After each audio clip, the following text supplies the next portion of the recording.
preparing to live stream it. Perfect. Setting it up.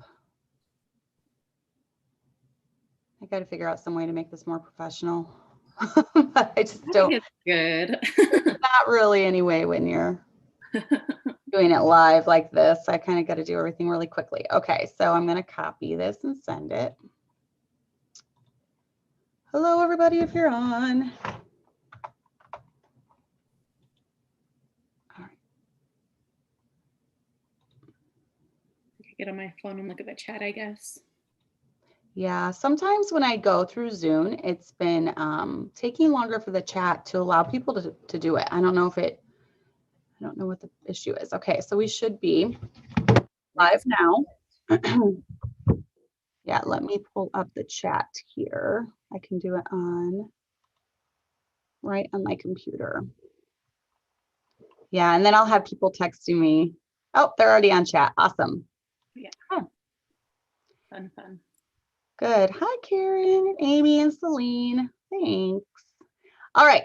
So super unprofessional when we started this way, but that's okay. You guys all knew who I was having. Hi, Shara. So we have Mrs. Jen Bay here. Jennifer, do you like to go by Jen or Jennifer? Whatever you guys want. I always call you Jen. Yeah, a lot of people just do Jen, and I'm fine with that. Mm-hmm.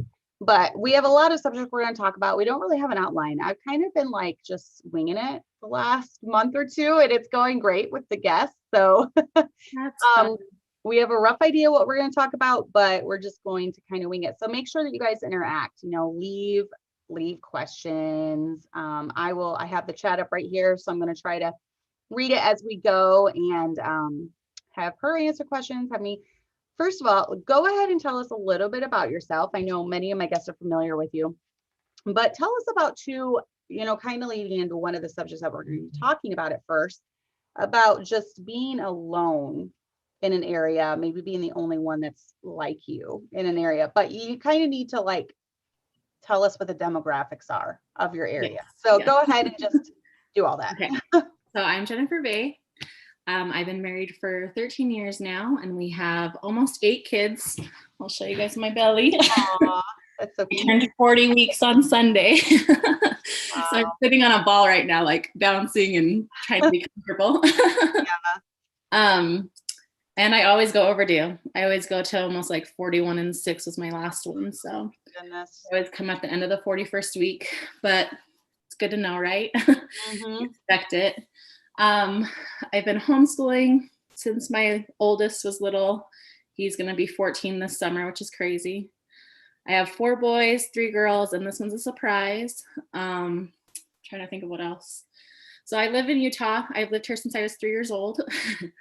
So I grew up here. And so demographic wise, mm-hmm. It's obviously heavily Mormon population. Mm-hmm. So growing up here and going to church out here, and I think I told you this last year when I was on, I didn't even know about church discipline. The churches we went to didn't really have church discipline, and it's just very different Christian churches here, I feel like, versus out of the state. Mm-hmm. I have talked to people who moved into state, they have talked about church discipline and different stuff, So I didn't really learn about that till I started watching Pastor Anderson online and stuff. But the IFB churches here are pretty small. Mm-hmm. The one that we attend locally has about 5 families. Most of them are older. We're the only ones having kids and stuff at our church. Wow. So that kind of gives you an idea of and occasionally the older people, their grandkids will come with their kids, but they're not steady members, And we're the only ones who homeschool there, so just different in that way. I'm trying to think of what else. I don't know. Now, what religion were you raised in? Were you raised Mormon or no? So I was raised practically nothing. My parents believed in Jesus, and they taught Jesus was the truth, but that was about it. We didn't really go to church. They did teach us Mormonism was wrong, because we were heavily, going to public school and stuff like that was the first thing when making friends, oh, are you Mormon? And if you weren't, then sometimes kids wouldn't be able to play with you and stuff. Mm. It's better now, I think, this new generation, but the older ones, it was just kind of hit and miss. But then when I was maybe 9, our next door neighbors that moved in were Baptist, and they took us to their church for Awanas. And so we went there on Wednesday nights with them for a while. And then my parents eventually got into what was called a friends church. So it was non-denominational. And then from there, when I was 13, they got into a Pentecostal church. So from 13 to 18, I went to the Pentecostal. And then once my husband and I got married, we went to just a non-denominational church near where we lived. So when were you actually saved? Honestly, it's hard to, I know it's like a weird thing to like be like, oh, it's hard to say, but like, it's actually more common than you think. Well, I know like people are like, I was 4 years old and they like know the date. I do. I know my details for that, but yeah. No, I like, so like actually. My example, I guess the best way to explain it was like, I remember my mom being upset, crying one day, like being like, I don't know if I'm going to go to heaven or hell, like so upset because like, and I was just like, what do you mean? Like Jesus did it. Like I understood that. And I don't know if I got that from those Awanas classes, or if that's where it happened. My childhood memory is really kind of hit and miss. But like when I remember her going through that and crying, and like, even when I was going through like teenage rebellion, like I knew I was saved. And if I died at that moment, I'd still go to heaven because I knew it wasn't works. And that's the weird thing is that in Utah, like Christian churches teach you like Mormonism is a works-based, church, like you have to earn it.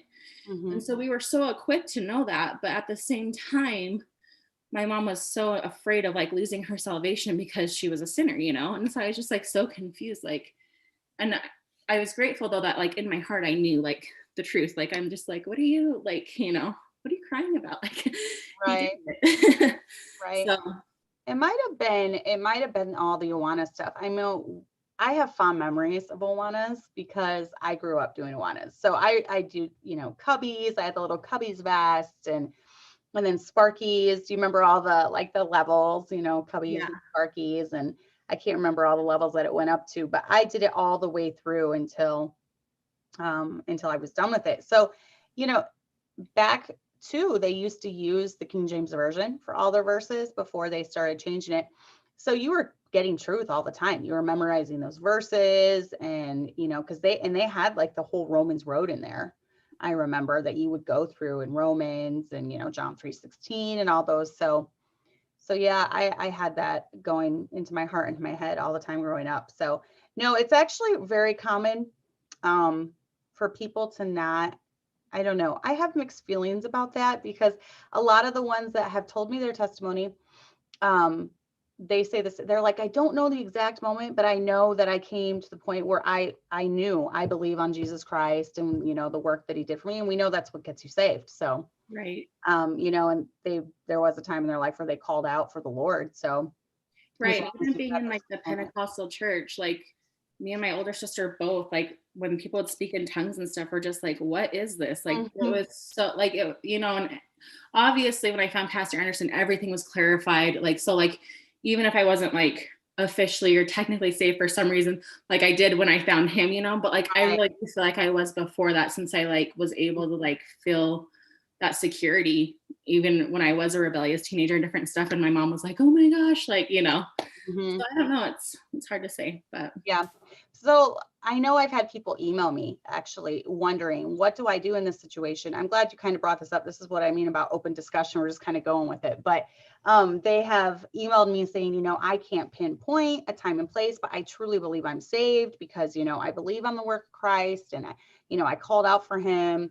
I don't know the exact date though, and it really bothers me. So I just tell them, maybe this is just part of my old IFB growing up, but if you really, are worried about it, just do it now. Just call out for the Lord now. You believe it. Call out for him for salvation. Tell him that you believe it was, you believe in him and the work that he did for you on the cross, and then you're at peace. Exactly. So and that's what I did, because I found Pastor Anderson after I had my 4th child. And so I just, like a rededication in a sense, like I just prayed again and just to make sure, that there was nothing Right. You know, I was so clear on it now, and I was able to explain it to other people too, versus before it was like kind of confusing when I was younger, you know? Mm-hmm. No, that's good. And you know what? If anyone's having fears or doubts, just that's what I recommend to do. So Exactly. I like having a date that I can pinpoint where, you know, and I've kind of likened it to like a birth, you know, because all of your kids have a birth. They have a day when they're born. And so I kind of liken the spiritual birth to a physical birth. But yeah. So yeah, it's actually pretty common when some people are kind of fuzzy on it. But anyways, so let's get into just what do you do when you're feeling discouraged about maybe the lack of people around you that have like-minded ideas and beliefs? Yeah. So I really love that we have online abilities, you know, to connect with people. You know, I've thought several times of getting off Facebook and Instagram because sometimes I just get driven crazy, Yeah. you know, and just the drama that some people have. But I've stayed on because I love the community that I have with IFB, you know, Right. and with other families who are in the same, you know, like I said, I only have, you know, there's about 5 families at our church and they don't have young kids. Mm-hmm. And so it's such a blessing to be able to plug into the Facebook community groups and just even, you know, DM people and talk to people and get to know people. I've really loved that aspect of that. And, you know, you can ask people questions and, you know, people post stories and you can, you know, well, what about this? And, you know, it's really a good opportunity just to make friendships and to actually get to know people and to also like, help yourself to that information, you know, and just learn from other people, because it's hard when you don't have that example. Like my mom wasn't a homemaker, her mom wasn't a homemaker, you know, and so on. Like, so it's like, I had to learn so much from scratch, you know, and so it's really been a nice resource that way, but also just, you know, talking and plugging in and that way. I was going to say something else about my pregnancy, lost it. Well, you think about it, just pop it in there. But yeah, that's one thing that I love about even just the small community that we have here, you know, with Gently Led Sisters, is if you search YouTube, there's really not, I mean, you'll find everything for gardening, you know, sewing, homemaking. So that aspect is covered, but as far from like a Christian standpoint and the older women teaching the younger women, there's not really many channels like this, especially IFB. I think it might be the only, I mean, maybe there is somewhere, but as far as like a channel with actually people interacting, there's not much out there, which is a shame because it, like you said, it is so nice having, you know, that small community. So yeah, for sure. And I just remembered what I was going to say. If you can, you know, travel to these churches and stuff. I've been to Pastor Anderson's church twice. I was able to go to Pastor Thompson's church.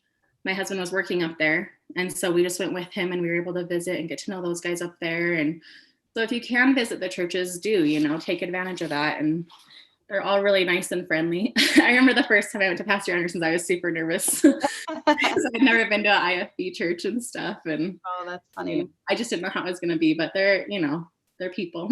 They're I real. know.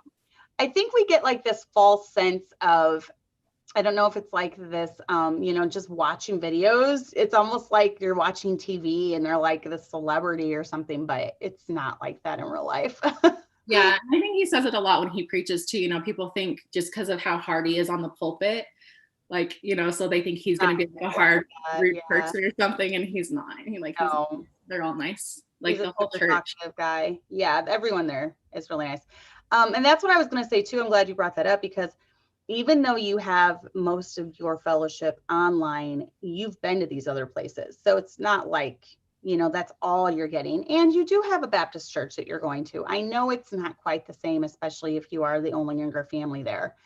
You know, hopefully, do you tend to see that Baptist churches are kind of dying out, or are they just hard to grow in your area because it's so Mormon populated?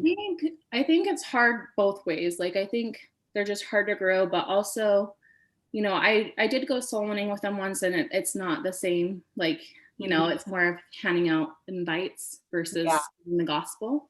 Right. So I would say that probably affects it. But I do know too, like, more like you guys know Mormons, if you've watched any of the sermons about them, Mhm. they're very hard to convert. So, Mhm. you know, even going soul winning and stuff. I mean, and we do have a lot of people who aren't Mormon. We have a lot of people moving from California and stuff too, but since it is highly Mormon populated, I think it can be harder to grow. I've had an interest in Mormons and just the polygamy, and the fact that it's allowed really shocks me still in America. And so I've watched quite a few documentaries, and obviously I don't know how accurate those are, but I've watched a lot of documentaries about polygamous families. Did you watch the one on Netflix? Probably. One husband. That's my husband's cousin. Nuh-uh, really? Oh, that's funny. Yeah, it's wild. But you guys, the Mormon community, because they're so inclusive, they're like everyone's family, aren't they? Kind of. I mean, isn't everyone kind of connected with everyone? I mean, I'm sure if they do their like family trees, they find that a lot of them are like second, third cousins or so on. Yeah. But they're also very inclusive because their church isn't like, I can drive an hour out to church if I want to, or drive 20 minutes to church. But in Mormonism, it's in your neighborhood. So you're assigned your church. Okay. You're assigned your church time. So like, you're going to church with your neighbors, it's very community orientated. So like, they're all plugged in because they're going to church on Sundays. They have their midweek activities. Like, so it's very much life together in your neighborhood. Mm-hmm. So it can get very, So it's very close knit. So I would think that would present hurdles too to overcome if you've come out of that, because I know your husband he's ex-Mormon, correct? So he was never a member of the church because the church actually does not allow polygamist or polygamous children to be members until they're out of the house. Okay. If you're an active polygamist, you cannot become a member of the actual church.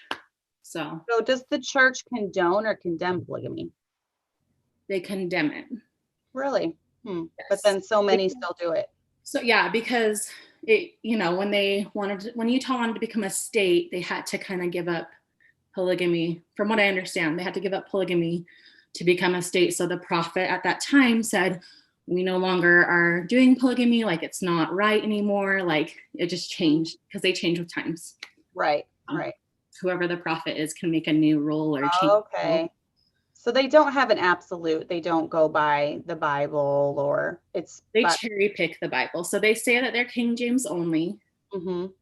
And they'll cherry pick from it, but like, so you can't really use the Bible in argument because they'll be like, oh, that's probably, tainted by man. That's probably a verse that was ruined by man. And they put the Book of Mormon above the Bible. Okay. So the Book of Mormon is true to them, and the Bible's more secondary. Okay. All right. So yeah, I had actually done some reading on the founder of Mormonism and the Book of Mormon and all that stuff a while ago. So this is kind of like refreshing my memory a little bit, but yeah, it's very intriguing. I will say that much about it. Yeah. And, we haven't had any issues. We moved here almost 3 years ago, 2.5 years ago, to this neighborhood.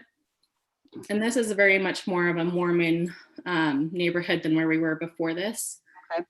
And, we still have contacts with neighbors who are really just nice and fine with it, that we're not LDS and stuff. So, and so, that would produce also another hurdle as far as just witnessing to them, in your own neighborhood, since they are such staunch, Mormons. I would think anyways, that would be really tough. The Mormons that my husband has ran across here in town, they have talked with them. They've been friendly. Most of them, there's one guy, he went to this house, and one guy, literally all he does is he spends hours in his attic doing family trees. That's it. Wow. And so like they trace their family trees supposedly back to like all the greats in the nation. They're related to them supposedly. And my husband was trying to witness to them one day, and they told him, we ought to get one of these acquaintances. We need to get them to listen to what you're saying, because it sounds simple enough that he might get it. Like, it's okay for him, but like we have a higher religion, it's above you. That was kind of their thought process, was that theirs was a little too high for my husband to understand, but his seems simple. So maybe this other guy would like it.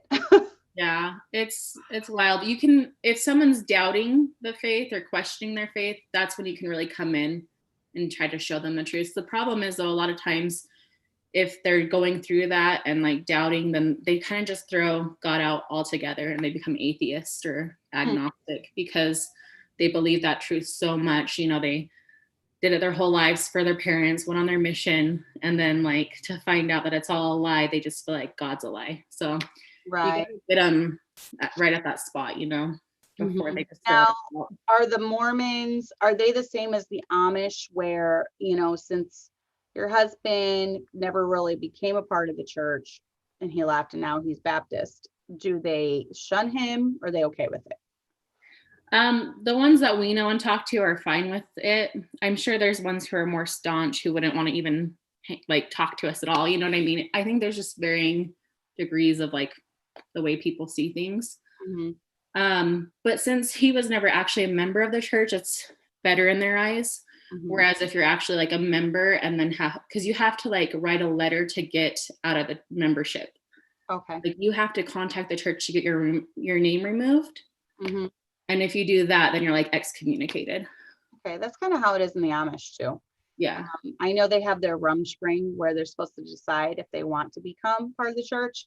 And then if they decide they want to, then if they mess up after that and they decide they want to leave, then they're shunned, you know? So it's kind of the same concept. Yeah. And I should clarify, if his family was more of like the fundamental polygamy types, then it would have probably been more like the Amish. But his family is more of like a modern, like they all went to public school. Like his parents all dress normal. Like, so you would have no idea. Like normally, like if you're at Costco here, sometimes you see people who look like they're pioneers. Yeah. And that's the polygamous families, you know? So they didn't dress like that or anything. Like they look like normal people. So it wasn't like a sect that was like, you know, super culty and stuff in that way, I guess. But, you know. So he would be like, his family is more like the Corey Brown, you know who that is with he's like a reality TV. They follow them around. He has like four wives or something. But they were like that. The kids went to public school, they dressed normal. Yeah. And so for him growing up though, which is crazy, I would have never even thought of this dynamic, going to public school and being a polygamous kid, he got ripped from the Mormons because, you know, polygamy was bad, and just ripped from other people because, you know, his parents were polygamous. And it's crazy because none of his siblings are polygamous. So that shows you, you know, it was just his parents. So yeah, it kind of shows you they didn't want that. His dad's a first generation as well as his mom. Okay. So. Yep. Wow. That's so interesting. I can pick your brain about that for a while. So what do you do with your kids though? Okay. So being an adult and not having that like-minded fellowship is one thing. We have social media, you know, we can connect through that. Our children cannot though. You know, my kids, their only social media is the three older ones have Instagram, you know, so there's not a lot you can do with that. No Facebook or anything. So is it ever hard for your kids? And what do you try to do for them? I feel like we've never made like social friendship things like an idol in a sense. Like they've never like, I don't know, like when I grew up, like I always wanted to hang out with my best friend or, you know, like I always had my friends from school, but like, since they aren't public schooled, I feel like they just have never had that like clickiness or that necessity. Like I said, like we still will talk to like homeschoolers in our neighborhood and stuff. And my kids, like I just really equip them on why Mormonism isn't right, you know? So they're equipped and stuff, but like, so they'll go on bike rides and they do like mountain biking and stuff. But I feel like too, like, it's not like this huge draw or pull to them. Like they're content being at home and being with each other, you know? So, but also like Grant's doing like some pen pal stuff with, another IFBer, you know, so that's been fun. Oh yeah, the pen pal thing. I should talk to my kids about that. And I'm like so busy, I forget all the stuff that comes up. Yeah. So we would probably like that in Allie. But yeah, I totally forgot about that. But that's a good point because I believe too, for the same, you know, as a mom, you're always like, am I ruining my kids? You know, you always have all these thoughts as you're trying to go to sleep at night, right? And I know for me, my older kids, when we left to start this church, my oldest was 10. So we left to start this church, and we came from a church, Lighthouse, that had so many kids. And he was involved in we had like a one-room school room there where they went, and my husband was like the principal, if you want to call it that. But all the parents would rotate coming in to teach. So it was like one big room homeschool, but then they were around kids the whole day. And so it was really, really tough for him going from that to just our family starting the church. And as a mom, I'm thinking, oh, what if this ruins him? What if he's bitter from it? What if? But now he just told me the other day that he's, it was hard for him. He's like, it was really hard for me back when, we moved here. He's like, but now I'm so glad you guys did it, and I think he's kind of seeing us struggle and start the church, and them going from all these friends to just our family has kind of it showed him that it kind of spared him from a lot of the drama and a lot of the stuff that could have happened if he got mixed in with bad friends or whatever. So but as a mom, you always wonder. It's hard. And growing up in public school and in more the secular realm versus what I have set up for my kids now. Mm-hmm. I think not all social interactions are good ones, right. Mm-hmm. And so I think it's better to err on the side of caution with it, but also as they get older, like they do need to be equipped on how to handle atheists and mm-hmm. People who are of other religions. And I think it is okay to kind of just equip them and kind of let them have those conversations with their cousins or the neighbors or whoever it is, that they might interact with, because they're going to need that as adults, They are, absolutely. And my sons have ran into that the last couple of years once they got jobs. They started detasseling pretty young. And a lot of people are like, you don't mind your sons being around, people who cuss and people who are going to, talk about this. And I said, they need to learn. We can't keep them in a bubble their whole life. Right. We've put it in their hearts. They know they've been under good preaching their whole life. We've raised them this way at home, and they have to. And I'm very proud that, they've learned to take stands when they need to. And, they've learned that they don't need to be jerks about what they believe, but if it comes up, because our church is notorious in the area, because about a year ago we came under attack locally, and just through online stuff. And so the town, they know my husband. He's like notorious now. And so when the teenagers found out who my son was and who his dad was, they're like, I really don't like your dad, and it's so funny because they're always bringing our family up. Jason's like, guys, I don't ask you about your family. Why are you always talking about mine? Because, I'll pull up in my big van and with my $300 grocery order, because I do the Walmart pickup, and they're like, man, and they'll talk about all his siblings that he has. But I think it's good for them, like you said, to learn to know how to respond to those that aren't on board, or have different beliefs or whatever. So it's really taught them a lot about how to respond to that. So that's good.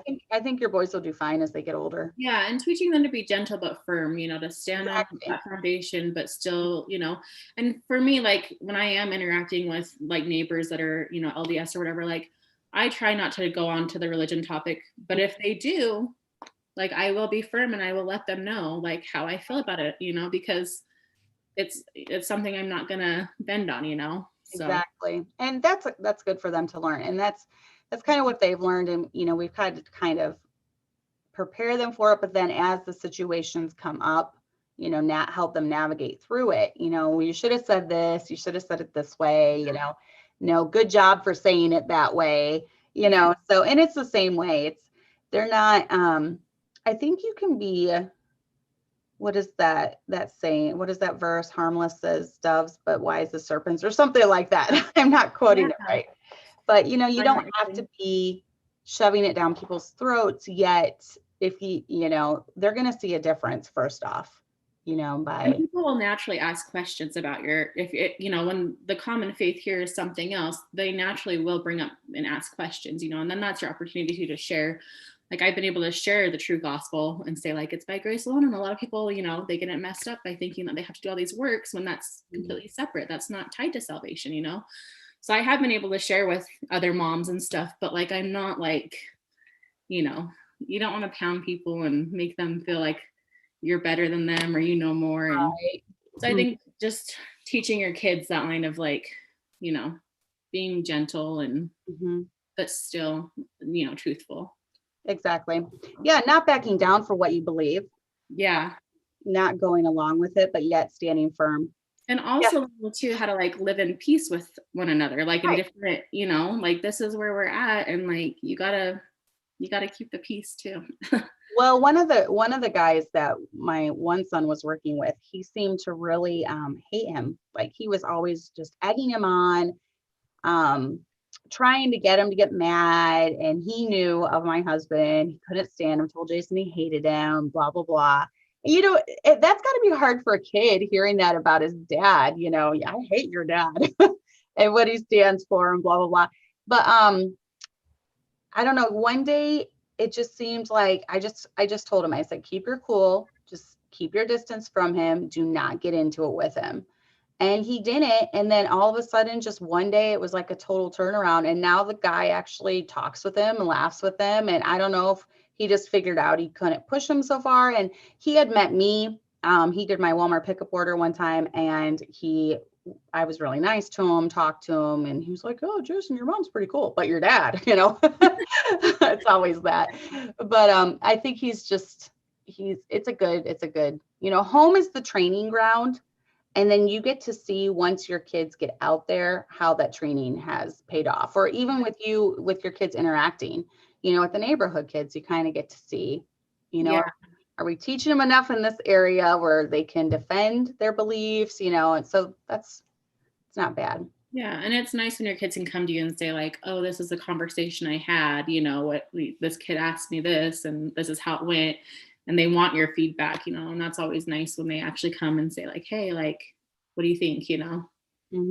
So it's fun. I really enjoy the stage that Grant's at right now. He's, you know, becoming that young man, and it's just, you stress so much, you know, am I doing this right? I grew up with all girls, so having 4 boys in a row was just wild. And you just stress so much as a parent, like, you know, because you're not perfect. And so it's really fun to see him coming to this part where he's just kind of transitioning from child into, you know, young adult, and really just taking on more responsibility and just, you know, all that fun stuff. I love the teenage years. I know a lot of people feel differently, but I've always said I love having teenagers. Yeah. So, I think the preteen stage is the hardest because I think they're, you know, I read about anyway, their hormones are changing the most between like 9 and maybe 12. Those are my tough stage. That's my tough stage. And I think that's the hardest stage because it's not a visible change. It's the interchange. Yep. So like they're, you know, you're like, why are you so emotional? Like what is happening? You know, and you have this perfect kid who did their school every single day. And then all of a sudden they're just like, you know, off. But so it's good to know preteens are hard, but then it gets good again. Yes. I've always said my hardest ages are from like 6 or 7 to 13. I don't know why that is. I don't know. It's just, that's my hard stage. But then once they hit 13, everything kind of seems to level off. Yeah. And it just gets better and better and better as they get to be older teens. So hang in there, moms of little ones. And they're still, you know, they're still great. Like my 11-year-old is such a blessing. He's always like, I have an 18-month-old little baby, and you know, anytime she's crying, he runs to her and he's like holding her all the time. And, you know, so they're still great, but you know. Is that Aiden or Austin? Aiden. Yeah. I've always noticed Aiden around. I teach her kids piano. So I've always noticed Aiden carrying the baby around. Yeah. Yeah. And he just does it. You know, I'm like, you don't have to hold her. He's like, no, I want to. Like, so he's very sweet in that way. So it's fun. But yeah, having older kids helps a lot with having the younger kids. So it's a huge game changer. Like it makes having younger ones so much easier than, you know, when it's just you doing it all. So yep. So what would you say is, because you also have a small business that you run on the side. Now, do you kind of go through spurts with that? Because sometimes I'll notice, like, I follow your business. So sometimes I'll notice like all these like ads and stuff for it. And then sometimes not as much. So do you kind of hit it harder? It's very much, what's a nice thing about it being a small business, Yes. it's very much my time and in my control. So like if I want to make sales one month, I just promote it more. If I'm where I'm at right now, I don't promote it as much because I'm tired and pregnant and just done. So it's really nice to have that flexibility, you know, in running it as a small business for sure. I'm going to share my screen. I'm going to show you guys. Okay, so it's just Milky Maw clothing. Oh, come on. Hard to get it. There we go. So just type in milkymawclothing.com, and this is hers. I know we've showed it before. I love these. Oh, and that one always comes up. I love these clothes that she has here. I have quite a few of them. This is one of my favorite dresses. Oh, look, it's on sale. Yeah, we actually have a winter sale for the winter collection right now. It's 40% off. That. Yeah, I need to go hit that up because I saw that you had a sale. Yeah. Those are like all sold out. But yeah, let me see the tops. I have a lot of the tops too. This one I got to come home in the hospital with. Do you like that one? That one was newer. Yes. I like that's a cute skirt. Yeah, and it's stretchy, it's elastic. So I do have that too on the site, but that's just highlighting that top. I have this one. Anything with ruffles is very flattering. Especially postpartum, it's so nice. Very, very flattering. I don't think I have that one. I have a black one. I have this one, which I really, really like. I like anything floral, as you can tell. And then I have like something similar to this. It's like a black, I think it's discontinued now, but it was like black and gray. Right? Oh yeah. So yeah. But yeah, check that out, guys, if you are nursing. Yeah, and if you go to the winter collection on the homepage, I think the code is just winter 40, and it's 40% off that entire collection. If you scroll down, is it all right here? If you go down more, right here. Oh, right there. Yeah, winter collection. You can just see them all. But yeah, so. I had the Easter dress from last year as well. Yeah, it's really pretty with the lace. Oh, that lace one's so pretty. Yeah, I think I'm almost completely out of those. I think I have maybe like one left of the white lace ones. Nice. Yeah, it's hard because sometimes the manufacturers, they just stop manufacturing them, and they'll make them if you order lots, you know, but I'm not to that stage yet where I can order tons of inventory. It's more small. So yeah, the ladies were asking, did you design them? No. I wish. I think once I grow big enough and get enough funding, I would love to actually, they have a place here in Salt Lake that manufactures. I'd love to just have it be like a US based company, you know, and be able to go in and design, and I think it'd be fun. So, but you kind of outsource now. You buy them from other places, and then I get some. A lot of them come from California, and then a lot of them come from overseas. So, right, yeah. So it's just.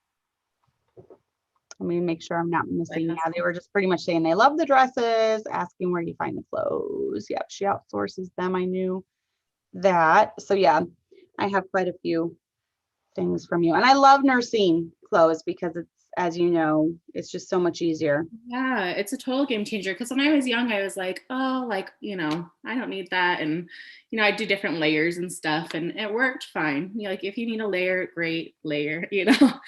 But as I got older and started like, you know, it's like, it's so nice and convenient, and like, especially when you get heavier, the layers, you know, you're like trying to find the layer and it's like peeling up with you. You're like, no, like, I just want this. So it's nice to not have to worry about it. And then just wearing dresses too, because dresses were always a no-no, unless if they were super low cut, and then you'd have to find like some sort of crop top to go with or something. So. Be like stretching the dress down.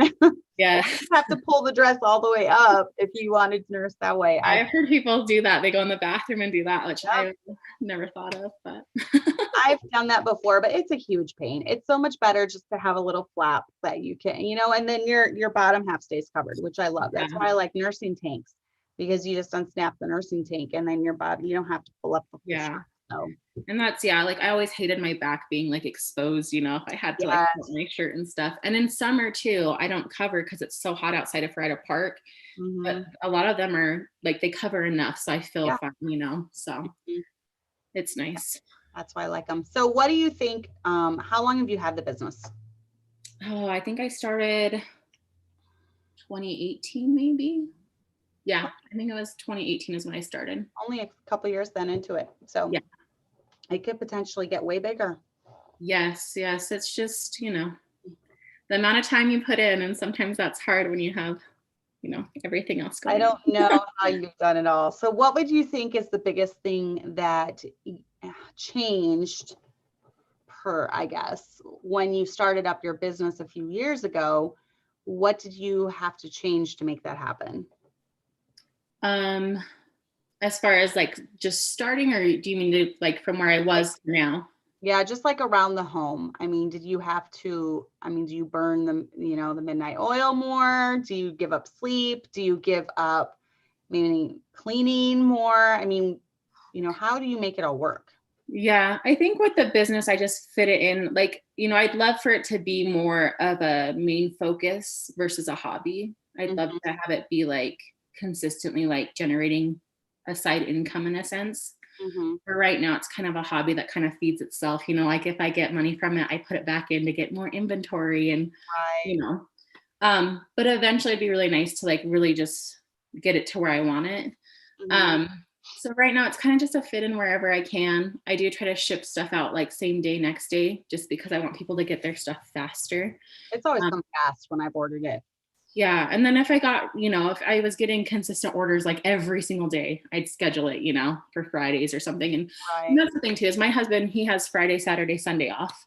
Nice. And so he does 10-hour shifts during the week. And so, if I needed to, I could always say, oh, Friday mornings from here to here, or, and once it does get bigger, or if I do want to hone in and focus on it more, if my younger kids are doing nap time, I have 1 or 2 hours there where I can fit it in, and that doesn't always happen because sometimes I need a nap too.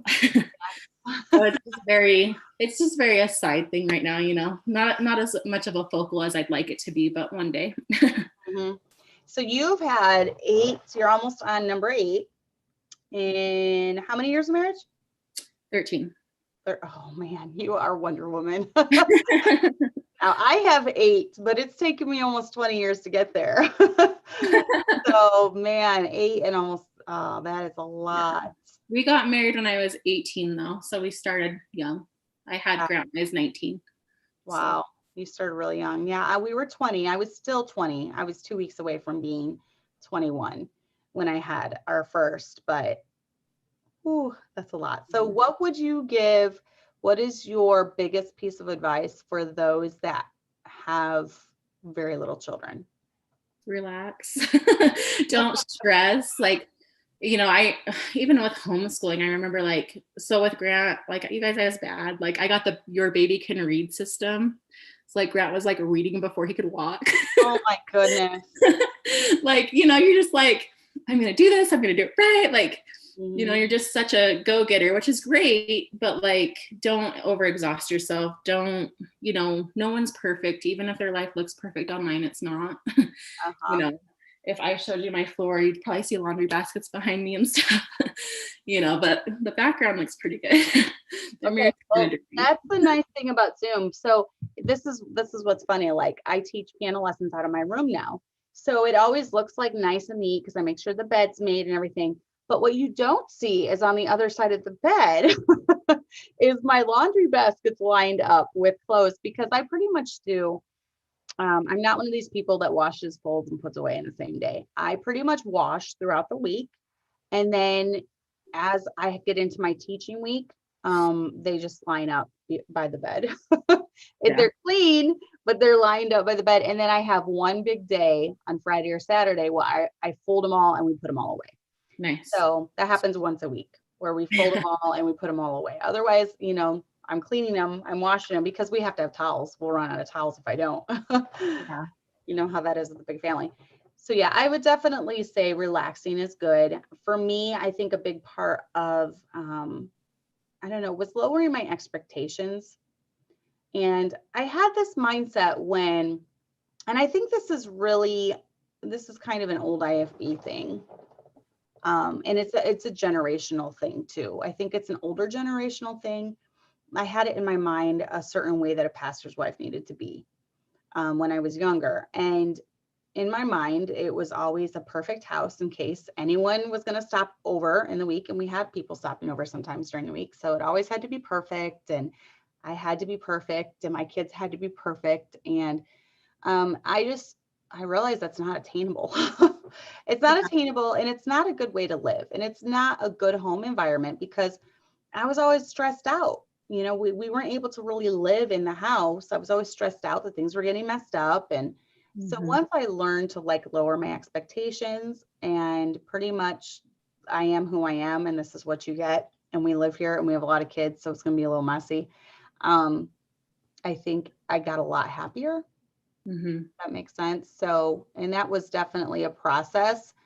I still like my house to be clean when we have people over. Don't get me wrong. And I think in general, everyone loves a clean house. It feels so good to have a clean house, you know, but like you said, like it can be so stressful, like being like, oh, like clean up, hurry up. Like, you know, just trying to like, your house is not a show home. It's not. Exactly. You live there and you're not even like a typical 2-family, you know, like a lot of us have so many little ones.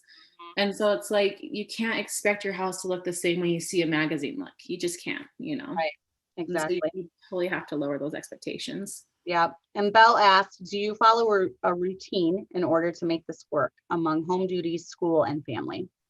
So when I'm in a good place, I like routine. I like the idea of like even like timed routines, but I just found with our family dynamic, it doesn't work. Like saying we're going to get up at 7 every day and have, you know, breakfast at 8. And then from 9 to noon, we're doing this. Like, I love that idea. And if you're that personality and your family actually like can do that, then do it. Like, that's awesome. Yeah. But we're more of like the routine type. So it's like, you know, the kids know they have to get their school done. And I've made it so they're on independent schoolwork where they don't really need me at all. So that's been nice. I do still have to help Aaron. He's 7. And then obviously under that too as well. But for the most part, I even keep his simple because, you know, his personality.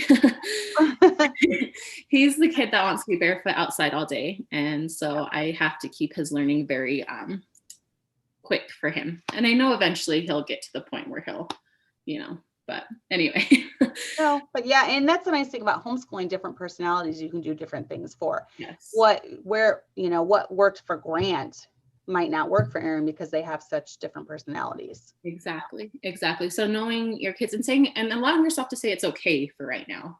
You know, he's only 7, so it's okay for right now. He's still learning his math facts and stuff, and he's not into like his full curriculum of like a math textbook yet. So but also like I really love the Secret Slob. She has a free printable. Secret Slob, that's hilarious name. And it's based off of the Fly Lady, if you guys have ever heard of her. But it's just a simple printable you can put on your fridge, and it's just nice to kind of check off, but give yourself that grace too. Like, you know, if you don't get it all done, that's okay. Look at what you did get done, because it's hard, especially if you have nursing babies and toddlers, like they need you.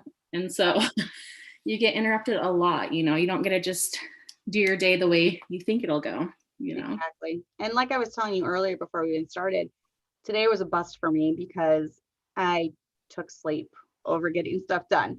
But it's daylight savings time was yesterday, and those of you that don't live in Arizona, which I'm jealous of, will know that, you know, we all had to spring ahead. So we lost an hour. Well, it messed up the babies. You know, they were both awake by 6. It was 7, but it was 6.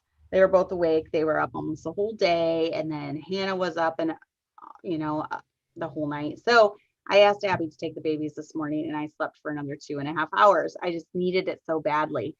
And my kids did school still, but it was a very light day. We do a light day on Mondays, and that's a nice thing because Chloe and Allie do the Robinson as well, but we shorten it on Mondays because Mondays are kind of like our recoup days from Sunday because we're here the whole day.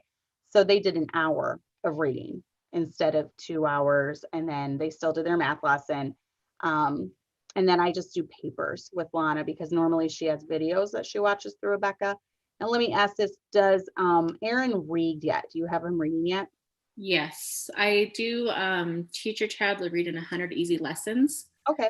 And so Ava just started that book and she's 5. And so it just varies on the kid. Aaron actually took quite some time because he is that kid who was just not really into it. But when he did want, like, he would see his brothers reading and different stuff. So then he'd be like, I want to read, you know?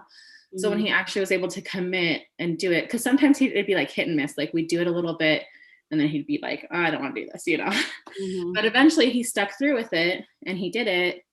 And like I said, he's my kid I have to be a little bit more flexible with because he is a very command man personality. If you guys know what that means, then you know. And so I have to be a lot more flexible with him than my other 3 boys who are very easygoing and just did what they were told. And so, but once he committed to it, when we don't even finish that Teach Your Child to Read book, they get to a point where they just take off and then they're just reading everything. So. Nice. Yeah. Lana finally, it's to the point where she's reading well. So, and I feel like Rebecca is very accelerated. Some of the books they want her to read she'll be 7 this coming Sunday, but she's technically 1st grade. Some of the books are like pretty hard for 1st graders. I would love to see what they're doing in the public school for 1st grade and kind of compare it. I've heard Rebecca is advanced though. So. It is. It's pretty advanced. So it will take her. We did a pretty tough story and I made her get through all of it. And it took us a good hour, but she finished it. It was like 6 or 7 pages. Wow. 6 or 7 page story. So. And we also, I was going to say, like my kids read themselves to bed at night, the ones who can read. And so like they've enjoyed like even stuff like Calvin and Hobbes comic books, you know, like, and Aaron really like was able to like read through those really well for him versus an actual like novel, you know. Nice. Yeah. My older kids, they're doing novels and stuff. So Melanie asked, what homeschooling program are you using? I know what you're using, but you want to go ahead and. Yeah, we just switched last year to Robinson curriculum. We were doing the ACE paces before that. And for a long time, the ACE paces were great and they worked well, but my kids just got to a point where I think they were really bored with it. It is a lot of busy work, I feel like. But it is great. Like, I think when they are younger, they're like, they enjoy, you know, filling out all the paper and stuff. My kids did anyway. But the Robinson curriculum is what we switched to just because it's more simplified. It's just like the 3 R's, writing, reading, arithmetic. And I just need simplicity in my life. Like I said, the younger me was like, we're doing everything. We're doing every subject, you know, but the more kids you have, you just realize you have to let go. And it's still great curriculum. It's really well put together. I think I love the literature in it. And they learn the other subjects through literature. So it's not like they're really missing out in that aspect, I feel like. So Yep, this is our 1st year doing that as well with 2 of them. But my oldest daughter is still doing ACE because she only has 2 years left and that's what she likes and that's what she's grown up with. So if it works for her. Yeah, and she's to the point she's doing it all on her own. You know, I don't have to get after her. She just gets up and gets her school done and then she's done for the day. So and then Lana's doing Rebecca videos because I am teaching. And so it's nice that I can just put the video on and then she does it. You know, so, but you got to find what works for you. You know, each kid is different. So you can do different things for different kids and. Exactly. Yeah. And I've tried multiple things throughout the years. So, you know, play around, try things. It's okay if you end up not liking it, you know, and yeah, it works out. They don't have, you know, I think about, you know, because we stress so much as parents about learning gaps and all this stuff, but it's like, I went to public school. I have learning gaps. Like as an adult though, since I love reading and I'm able to read, if I want to learn something, I can read, I can watch YouTube videos. So like, they're going to be okay. You know, they are. And I feel like I'm always still learning, you know, even at almost 40, because I'm constantly reading. So I really feel like if they have a strong foundation of the 3 R's, you know, knowing their grammar, and that's where the writing comes in, where you're correcting, you know, their mistakes and everything. And then just the 2 hours of reading a day. I saw something where it was showing the average that kids read. And I mean, most parents are thrilled if they can get their kids to read for 30 minutes a month. Wow. And we're thinking 2 hours a day. And we do school 5 days a week. We don't do it, you know, every single day like they advocate for. But We do it 5 days a week. And so you're thinking that's 10 hours of reading a week that they're getting, which I think is the foundation for learning things. Yes, I agree. And that's the great thing is they do their assigned reading that from the curriculum. And I think Grant's the only one who's actually at 2 hours, where my other ones, I'm letting them do like 1 hour, 1.5, Right. depending on their capacity. But then he also reads his fun book at night, like a book of his choice. So it's really cool to see like they're actually getting so many hours in, you know? Yeah, I really like it. I know Belle said she's doing Robinson, but all her children are sick with the flu at the moment, and her 3-month-old is too. So she's going with the flow. She feels guilty if you don't get things done. Don't feel guilty. Don't feel guilty. We all go through that. Right now, my whole life is that. Yes. I'm so nauseous this pregnancy, in case if you guys don't know me or haven't heard. But I'm literally like, if I bend over, I start throwing up. It's just ridiculous. So I was talking to my friend the other day. I'm like, it's so hard because as a wife, homemaker, like our roles, when you're pregnant and nauseous, like you just feel like you're not doing what you're supposed to be doing, you know, like you feel like you're just a freeloader. And it can be so hard, and you can get stuck in that guilt, but really you're growing a baby, or, you know, you're having a hard time, your kids are sick. There's reasons behind it. And so give yourself the grace, you know? Yeah, definitely. And just remember that there's different seasons of life. You know, right now your season is that you've got sick kids. So just get through that, take it one day at a time, and then jump back on the wagon as soon as you get out. That's a nice thing, you know, about, you know, as soon as your kids are well, you can get back into the routine and everything. Yeah. And that's the great thing with homeschooling is you don't have to answer to anyone. You don't have to, you know, write a note or get a doctor's note. You know what's going on, you know what they need, you know, so. Yep, they'll be fine. I promise you. So any bit of last advice for moms, maybe with young kids or moms that are struggling finding connections with like-minded areas in their belief in their area. Now, how did you go about, I never touched on this real quick. How did you go about finding the church that you're in right now?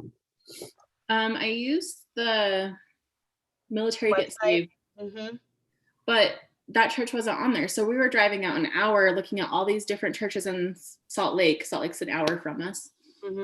And it was just, you know, it was hard, and we were just going out looking and stuff. And then my husband actually did a search, and I don't know if he just did like KJV church or something. He just did a search for local ones, and he was able to find that one on there. So it was a real blessing when he found it, because that one's only like 20 minutes from us.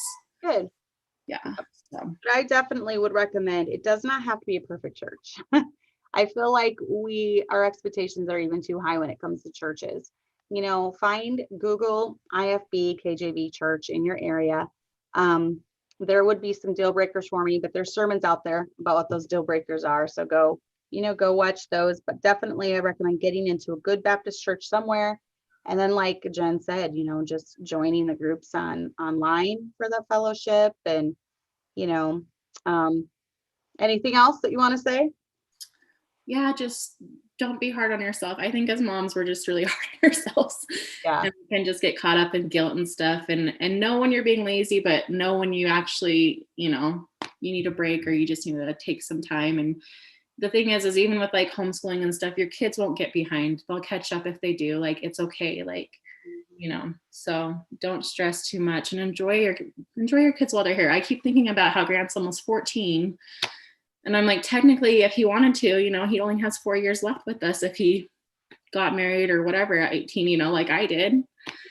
So I'm just like, it's just crazy. So just love them and build those relationships with them and hug on them. And that's far more important, I think, than, you know, being rigid and getting everything done. So, I mean, obviously you want to still implement, you know, responsibility, but love on them too. Thank you for being on here. I hear my baby screaming, so I'm gonna have to sit off. My kids are screaming too, so I can't even hear. Yeah, I gotta go get her. But thank you for being on. Hang on a second. And ladies, like, share, subscribe if you haven't. And I think I'm having Mrs. Dana Fritz on next week. So stay tuned for that. And we will see you guys next week.